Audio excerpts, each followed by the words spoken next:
Okay, before we get into it, I wonder how many of you all have watched The Bear. Now, keep in mind if you've had a managing partner who've reminded you of check. Think about it. If you've had a managing partner who reminded you of Carmy or a senior associate who is basically Richie screaming, "Yes, chef," into the void while somehow making everything worse. Right. That's what I thought. Here's the thing about the bear that nobody talks about in the context of law. That kitchen, that absolute pressure cooker of standards, egos, miscommunication, and brilliant people doing terrible things to each other while somehow producing something extraordinary. That is, a law firm, minus the Michelin-star, usually. Carmy has a list, an unspoken, bone deep list of non negotiables, things he will not tolerate, ever, from anyone, including himself. And that's what today's episode is about. I'm Andrew Wilcox. I've been running a legal search firm since 2003. I've placed hundreds of attorneys, worked with firms across the country, and spent over 2 decades watching what separates the elite from the merely excellent. This is the lateral brief. And today we're talking about tolerance and the complete lack of. Let's start at the top. Check. And today we're talking about tolerance and the complete lack of it. Let's start at the top, because if you're a top tier lawyer at a big law firm, a boutique powerhouse, or a high stakes solo practice, there are things you simply do not accept. Period. Full stop. Chef's table's closed. Number one, ethical violations. This one doesn't even require a debate. Your bar license is your entire career. One conflict of interest you didn't disclose, one fact you shaded for a client, one moment of, well, nobody will notice, and it's over. Elite lawyers protect their integrity the way Carmy protects his kitchen. You touch it wrong, you're out. Two, disrespect of time. Top attorneys operate in billable increments. Clients who chronically cancel, colleagues who schedule meetings that shouldn't have been emailed. check. Colleagues who schedule meetings that should have been emails. Partners who pile on non strategic work without justification. Time is the inventory. Wasting it is theft. Number three, mediocrity in work product. Sloppy briefs, missed citations, underprepared arguments. You tolerate it once, you've communicated that it's acceptable. Elite lawyers don't just hold themselves to a high standard, they hold everyone around them to it. Number four, dishonest clients. Your clients withholding documents, lies about the timeline, represent check, misrepresent their exposure. You're not just going to lose the case, you're going to catch a bar complaint. Top lawyers drop clients who can't be trusted. It's not personal, it's professional survival. Now think about toxic firm culture, harassment discrimination, the slow rot of bullying that everyone pretends isn't happening. It destroys talent. It creates legal exposure, and it poisons the exact environment you need for high stakes thinking. Elite lawyers do not participate. They do not enable. They do not look the other way. Poor communication. In law, silence is malpractice, waiting to happen. Missed emails, vague memos, clients left in the dark on case developments. Clear, timely, professional communication isn't a courtesy, it's a professional standard. And then thinking about fee games and boundary violations. You set terms, you both agreed. The client now wants to renegotiate at invoice time or calls you at 11 p.m. on a Sunday like you're a 24-hour hotline. No, engagement terms exist for a reason. Elite lawyers hold line. Confidentiality breaches. An associate talking about a client in the elevator. A partner name dropping at dinner. Inadequate cybersecurity on sensitive documents.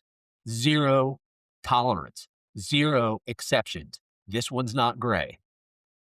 Intellectual laziness. Walking into a deposition unprepared, Skipping the deep research and going with assumptions, using AI that has some sort of hallucinations, your opponents are working harder than you think. Elite lawyers outwork the room and they expect the same from their teams.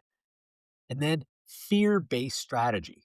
Settling a strong case because trial is terrifying, avoiding a bold motion to keep a client happy, pulling punches because of office politics.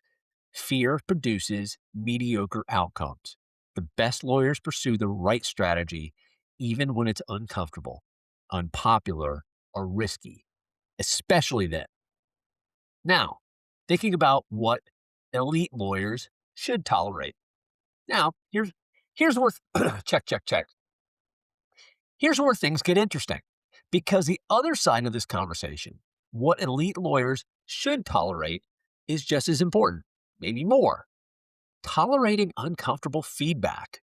If you only surround yourself with people who agreed with you, you've already lost. A colleague who tells you your argument is weak is a gift. Tolerate it, invite it. Tolerating difficult but honest clients. There's a difference between a demanding client and a toxic one. A client who challenges your strategy, asks hard questions, wants plain language explanations. That client is making you better. Elite lawyers embrace the former and exit the latter. Tolerating losing. Even the best attorneys lose cases. What separates elite lawyers is what they do with the loss. Analyze it, adapt, return sharper. Intolerance of all loss breeds timidity, and timidity loses more cases. Tolerate healthy disagreement. The junior associate who respectfully pushes back on a senior partner's position might be seeing something the partner missed. Intellectual friction produces better outcomes. A firm where everyone agrees is a firm that stopped thinking. Tolerating ambiguity. The law is rarely black and white, operating with comfort inside gray areas, unsettled questions, and jurisdictions where the answer is genuinely unclear. That's elite level counsel. Discomfort with ambiguity produces overly conservative advice that fails clients who need bold, strategic thinking.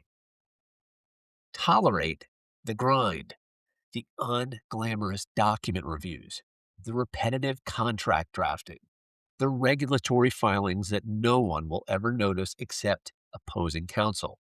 Elite lawyers execute these with the same precision they bring to the marquee matters because details live in the boring work. Tolerating clients who ask why. I've tolerated my kids asking why ever since they were little. Clients who want to understand the reasoning, push for plain English, and question every recommendation are engaged partners. Encourage it. It forces clarity. It produces alignment. Tolerate the emotional weight. Clients in crisis are coming to you with their worst moments. Holding space for their humanity without losing your clear headedness is a critical professional skill. Empathy and legal precision are not mutually exclusive. Tolerate disruption. AI assisted research, alternative legal services providers, shifting billing models. The profession is changing faster than at any point in its history. The lawyers who adapt will lead. The ones who dismiss change as a threat will become cautionary tales. Tolerate the long game. Elite reputations are not built quickly. They're built through years of credibility, relationships that take time to pay off, and cases that aren't glamorous but matter. The lawyers who endure this with consistency and grace are the ones who become institutions. Now, I want to speak directly to you. Check, check, check.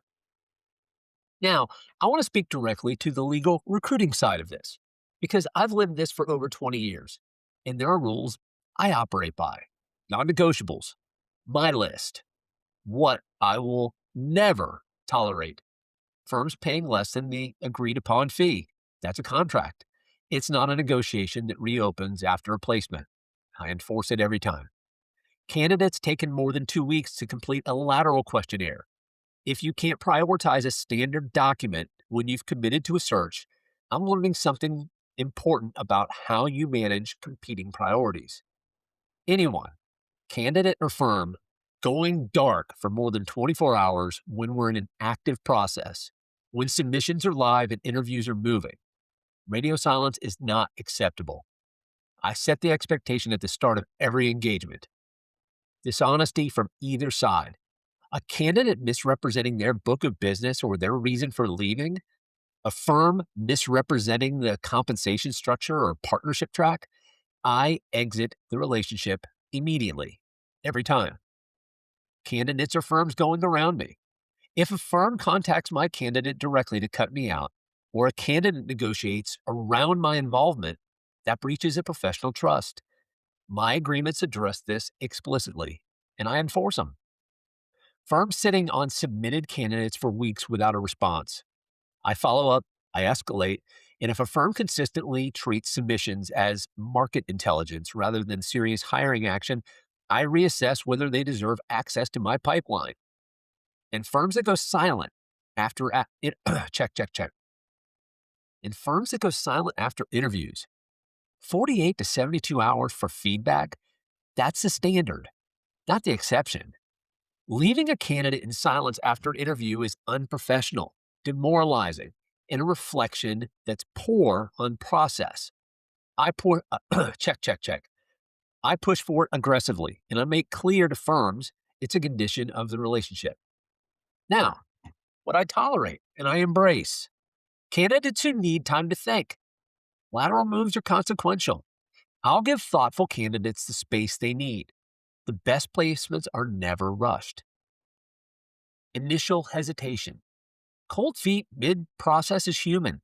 I coach through it without pressure every time. Selectivity. A top attorney who only wants to be submitted to firms that genuinely fit their goals is protecting their reputation and mine. I respect that selectivity. It makes the work better. And candidates who ultimately stay. Not every process ends in a placement. If we ran a good process with integrity, that candidate will remember it. They'll come back. They'll send referrals. The relationship is worth more than the fee. So here's the through line. The thing that ties all this together.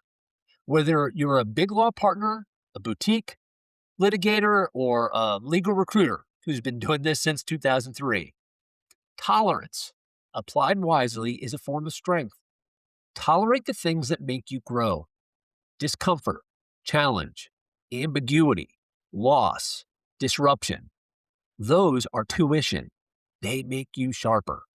But refuse, absolutely refuse, to tolerate the things that compromise your integrity, erode your standards, or signal to the world that your word doesn't mean what it says. Carmy would agree with me on this. Probably while screaming it at me. Check, check, check.